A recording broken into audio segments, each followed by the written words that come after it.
nature is still pouting. And so we went from, I flew down to Napa. It rained the entire time I was there. And I flew back to Portland. It rained the entire time I was there. We drove over the mountain to Sisters, and it's still raining. And those poor guys that are trying to paint our house are having to do it like a patchwork quilt. A little bit here, rain comes, they have to stop. Then they come back another day, do a little bit here. Yeah, see, maybe it's this house. Maybe it's who lives here. But anyway, I wanted to share with you a little bit of mail day because I am truly blown away. So, I received this wonderful, wonderful, when I opened it, I cried, from Marianne as a memory to Enzo. And she painted the canvas and then put the lettering over the top of it. Yeah. When I needed a hand, I found your paw. My favorite hello, my hardest goodbye. Enzo Ferrari. Oh. So I'm going to put it along my upper, my picture rail up there and be able to enjoy that every day. I do miss my buddy. Now the other thing that I am just like blown away is, if you remember this this lovely kit that was sent to me by Carol from The Good Life, sewingthegoodlife.com. I love that. Well, the person who is the brains behind sewingthegoodlife.com, Annette, sent me a pile. I mean, a pile. And she said that I can keep it, I can share it, I can do whatever I want.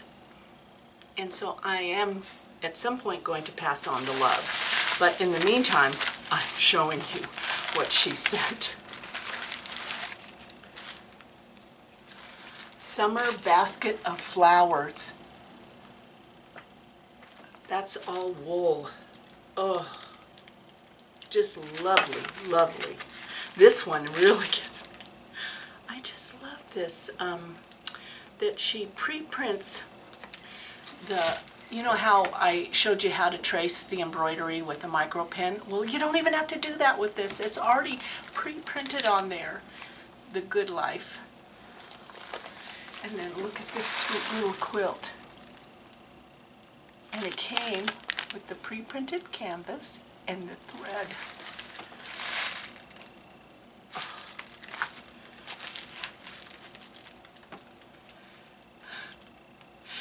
And I am definitely making this one because I have an antique ironing board that's on the first landing as you come up to the beehive, and would this not be perfect for that? Oh, I love that. Oh, and then Beehive table runner. She must know me. She must really know my stitching soul, because look at this. And already printed. All I have to do is start stitching.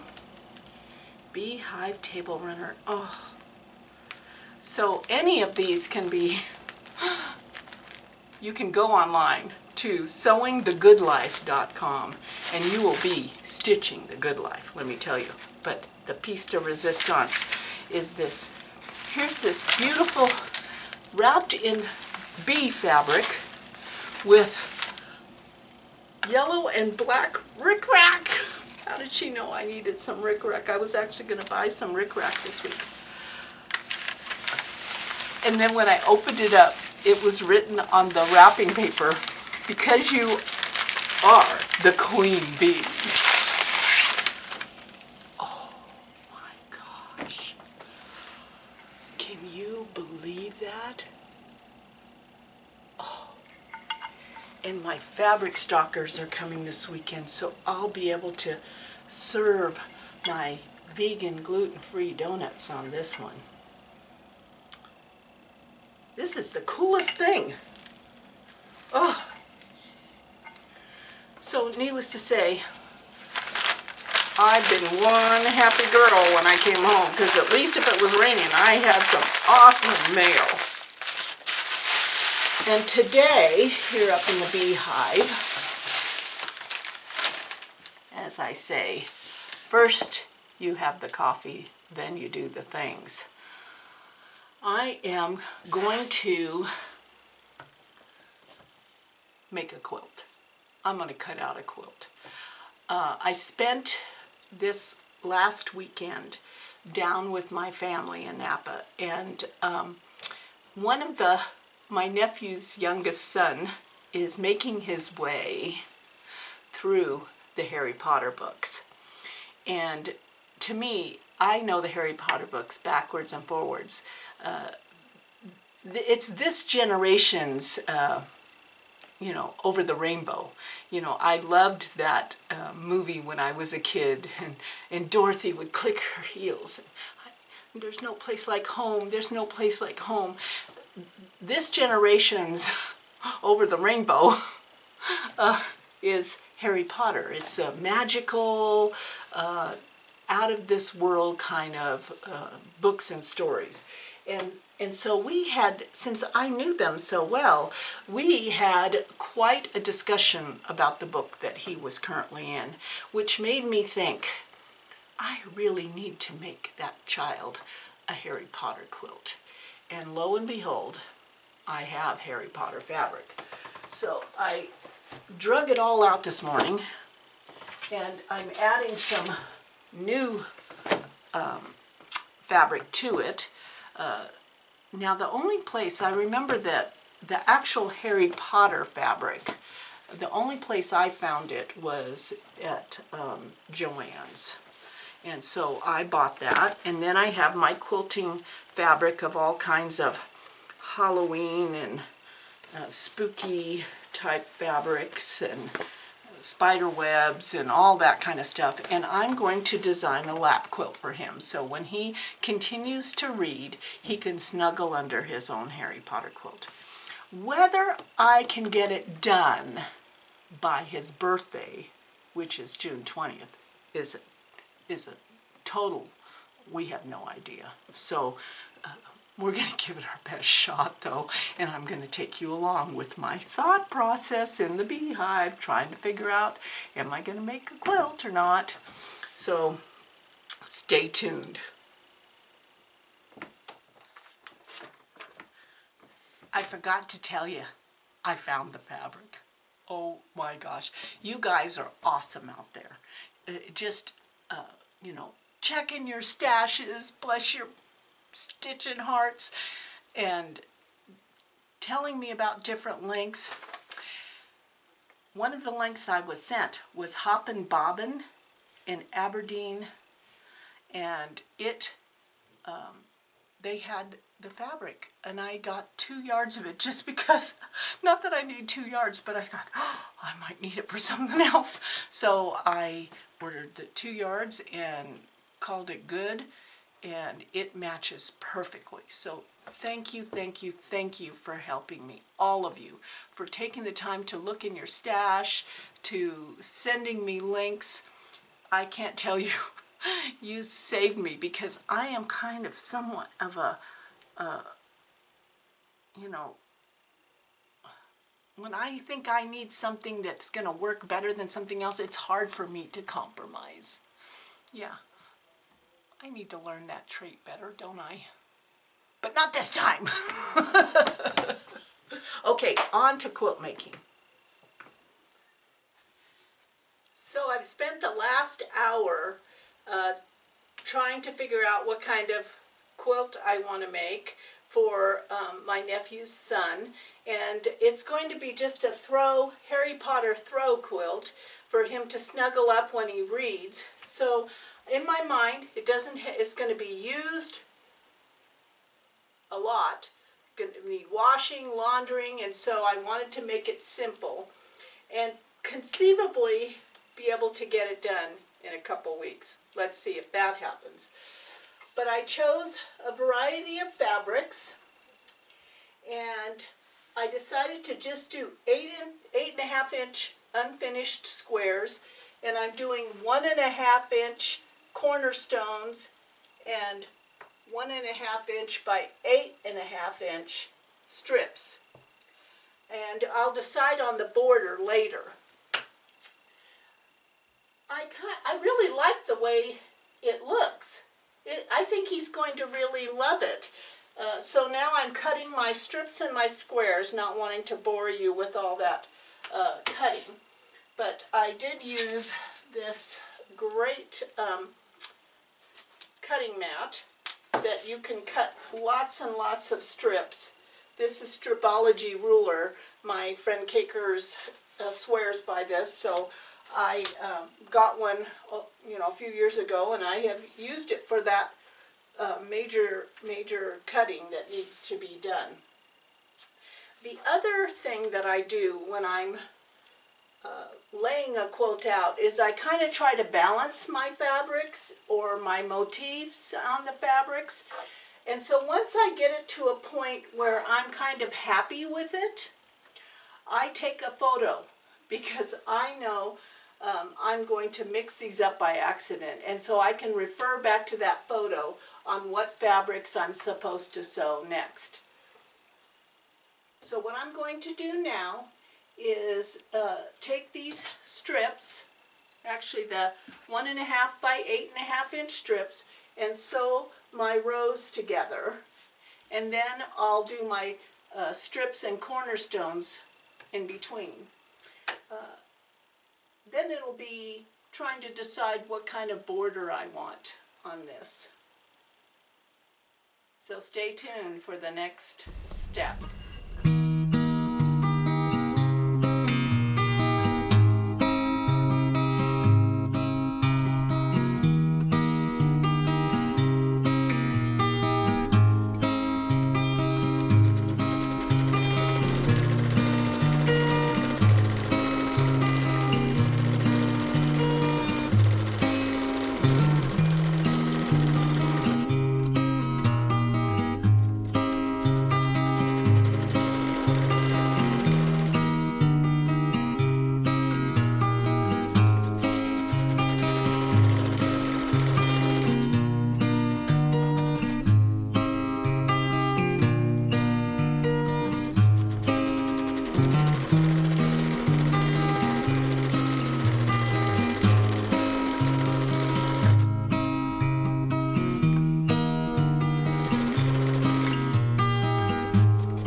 Made some progress. I've got all my sashing connecting all my blocks in the rows. This is such a simple quilt, but I absolutely think he's going to love it.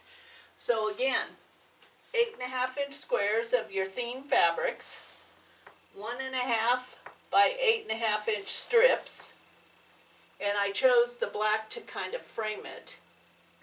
And then next, I'm going to sew the 1.5 by 8.5 inch strips with the cornerstones, and I have those here. So here are my cornerstones. It's kind of like a little fun black with the solid black sashing strips.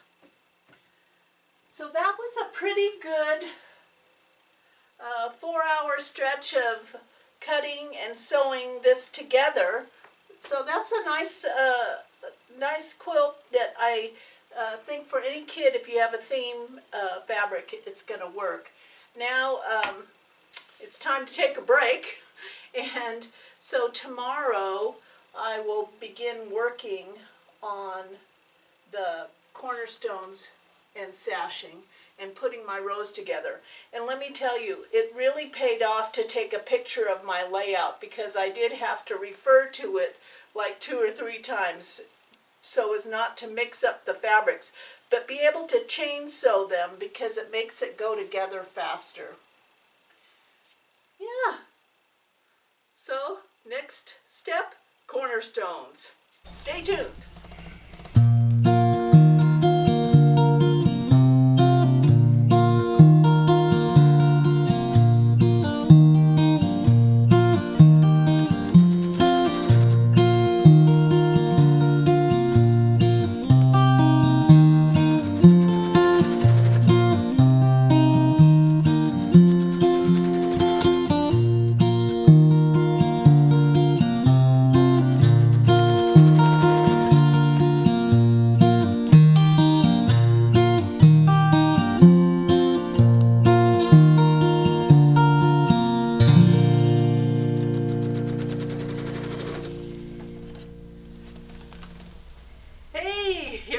Day 2 of our project, and it's probably going to be a short day, so I'm going to get to it and start working on it. I'm currently making the sashing with the cornerstones, and then I have to make a binding, or not a binding, but a border decision. So it depends on how I'm going to quilt it, so I will take you through my thought process on that. But for today, it's strip piecing, sashing, and cornerstones. I've got my water, I've got my bowl of cherries, I've got my book, audio book, of which I can't stop listening to this one. It's called Miracle Creek. I think the author's name is Angie Kim, and I haven't been able to, it's like I don't want to be interrupted. I just want to listen to that book.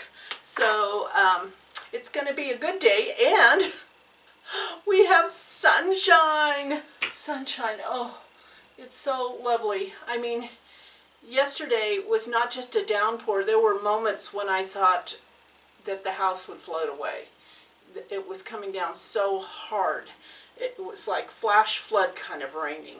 So today, having the sun out, it's gorgeous. The mountains are peeking out, and I heard that for the most part today it's gonna stay pretty much that way, but we shall see. So hang in there with me.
Of day 2. I think this quilt took me a total of maybe 8 hours to put together.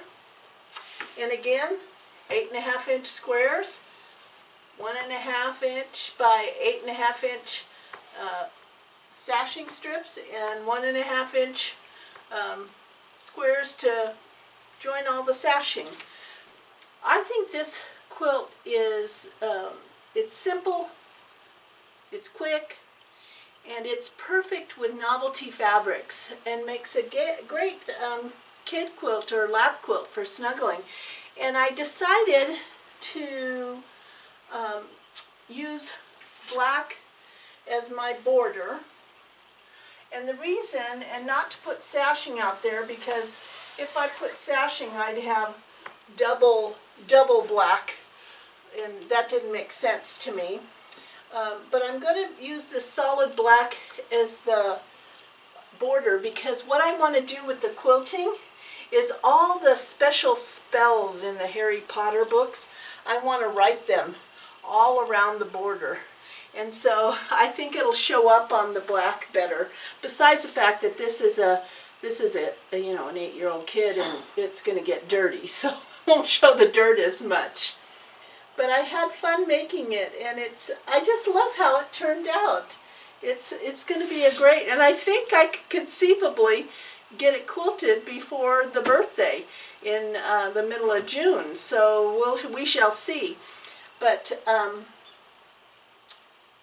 it was a joy to make. It was a joy to make, and I love it. And so I'm just going to do just cross-hatch kind of quilting, and then in the border do the script all the way around. And I'm using fusible batting so that I can layer it and then stitch it on my Sweet 16. So that'll be fun. That needs to get a workout again. Well, it wasn't a big dramatic video, but I sure do appreciate you hanging out with me, and it made this quilt process, made me stick to it, which is what I wanted to do and get done. And there are now only about 8 more days or so to register a quilt for the Sisters Outdoor Quilt Show. So if you think you want to do it, please register. It'll be fun to see some of your quilts. And I am going to, for those who are coming to the show, I will announce at a later date, I am going to organize a meetup midday on Quilt Show Day. Everyone starts out early because it's better weather-wise early if it's we don't know if it'll be a hot day or not. So it's nice to start out early. The firemen hang quilts on the side of the stitching post at 7 a.m. with the fire truck ladder. That's always fun to see. And then usually we just kind of make our way as they're hanging the quilts up, and it's kind of leisurely. The streets are, you know, the main street is, the highway through town is closed, and so it's kind of a relaxing way to look at the quilt. So about midday, I'm trying to organize a meetup for anybody out there in Quilt Roadie land that wants to meet up for just a meet and greet and maybe have a cup of coffee. Maybe we'll do that, and I'll announce that in a future video. I sure do appreciate you guys checking in with us and hanging out and keeping me on task. Have a great stitching day. See you later.